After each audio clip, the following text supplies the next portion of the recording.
Hi, thanks for tuning in. If you like what you're seeing on my channel, you're enjoying the content, please like and subscribe, share with others.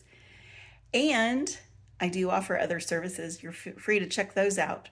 Go to my website at thewidowsgift.com, and that has plenty of links to my YouTube channel, my Widow's Gift Coaching at gmail.com. That's my email address.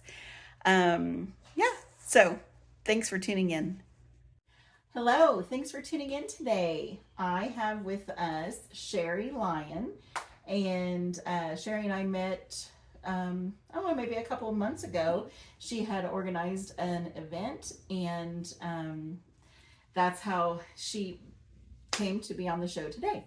So, Sherri, tell us how you and your husband met. I work factory, and I was going out to my car to change my shoes because I dressed up. And his outfit for Halloween, I had heels on, so I went out. And when I came back, he was outside, and the lady at the guard shack, I know her, and she introduced me to him. And I guess after that, he started inquiring about me, and I'm like, "What for?" I said, "I don't date truck drivers," because working in a factory, a lot of the truck drivers hit on me and stuff. And I was like, one thing I said, I don't date truck drivers. But after persistence, and he wanted to take me out to eat, I said, fine, I'll eat. So that started our dating. He took me out to eat. Was this in Ohio, or this was in Ohio? No, okay. No, in Ohio. Okay. Yeah, I met him on my job. Which was another fun thing I found when we first met, that you were from Ohio, which is where I'm from too. We're from Ohio. So, okay, so how long did you date? 3 months. 3 months. You're one of those stories, huh? 3 months. Yes. Yes. It can happen, right? Yes, we got married on Valentine's Day. Oh, that's neat. We dated for the middle of November, and we got married Valentine's Day. Oh, wow. That's neat. Yeah.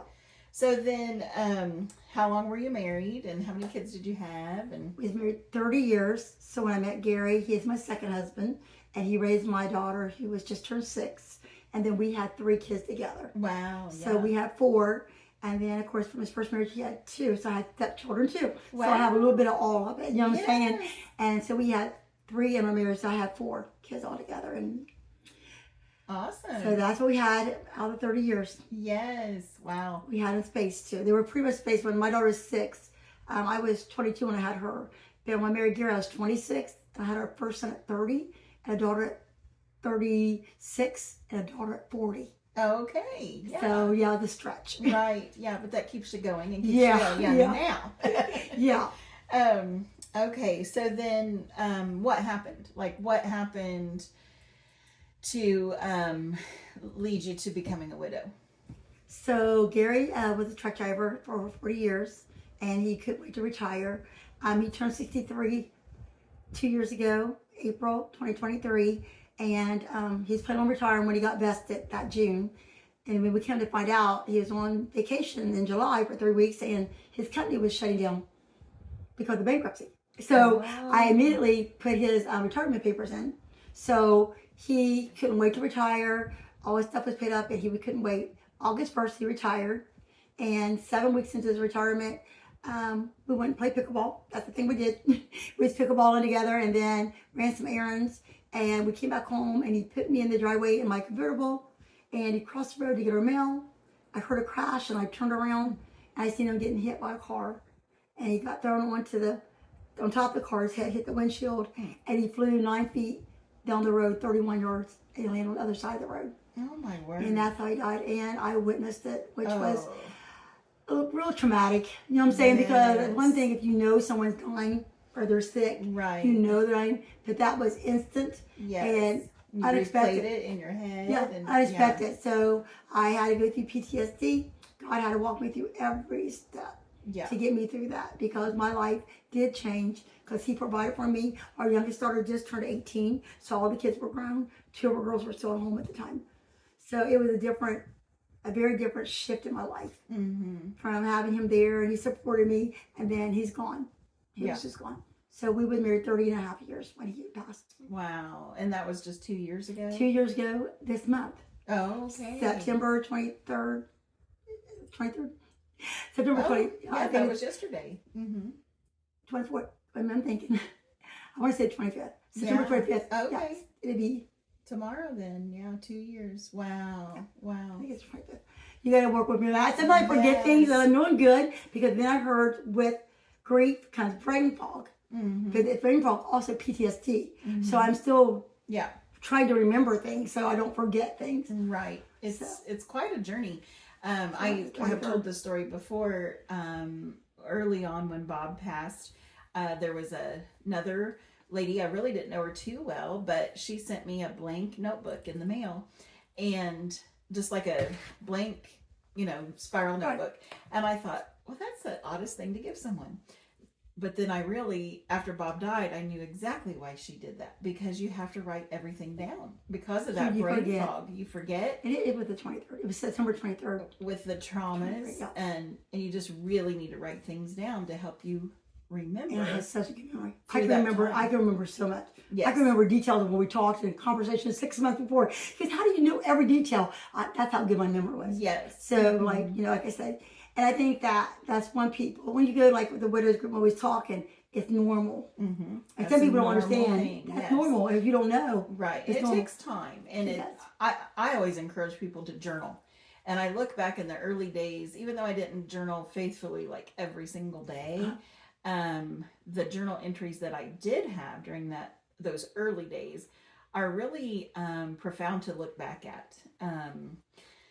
So anyway, wow. Well, I'm really sorry that happened. That is an amazing love story. Really, from beginning to end, because who would think it would start that way, and no one would think it would end that way. It was sudden. Yes. And so, Sherri, if you could offer some encouragement to another widow who maybe is just starting out on this widow journey, or maybe has been in it a while. Everybody grieves at different paces. Right. So what kind of encouragement would you give to another widow today? Well, for one, I have God in my life. So with the Lord in my life and in my focus, I would say, yes, you're going to feel it, cry, grieve your loss. Losing a spouse, whether spouse, parent, or whatever, it's loss. When you grieve, cry, and keep moving. You have to keep your focus, because there's times I didn't want to get out of bed. I'm like, God, I just don't want to go to bed. I don't want to face today. And the Lord was just saying, go, get up. You've got to keep living. We got to keep living, because if you don't get through grief, then depression comes in, or anxiety comes in, and fear. How am I going to make it? How am I going to pay the bills? You know what I'm saying? So when you settle into that grief, it becomes a home for you, and then you can get stuck. So not getting stuck in life is that when we lose our spouse, we do have our own identity. I think it's important that when you go into marriage, that you have an identity, and you have those boundaries of who you are set, because a lot of people are so much with their spouse, when they die, they lose themselves when their spouse dies. So my main thing is focus on you, who you are, and why you're here. Even though your spouse are no longer connected, as God reminded me, to death do we part. It's a separation. The commitment's not there no more. That we have to start looking forward. Okay, now I'm here. Now what's my assignment? What do I do now? What's my purpose?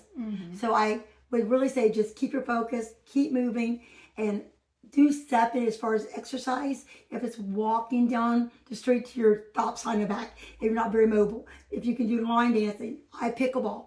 But exercise helps those endorphins, that helps against grief, depression, anxiety. So exercise is a good thing to do. I think that's the one thing that a lot of people understand. If you do just a little bit a day, helps you get past that part where you can keep moving forward. So just keep moving forward and keep focused.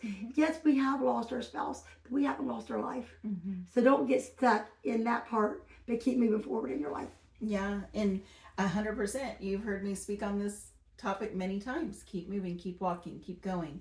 And in one of the books that somebody shared with me, it was a small book, shortly after Bob died, and I remember one of the entries in this book. I can't think of the name of the book right now, but one of the entries was, it took her a while to realize, like, her husband's name was Chuck, that Chuck was forward. He was there. He wasn't back here. Right. And so for whatever reason, I remember reading that, and that was a pivotal moment for me too. Wow. you're right. We are here. We have a race to endure. If we're believers, we know we'll see them again, and we are still here. Yep. So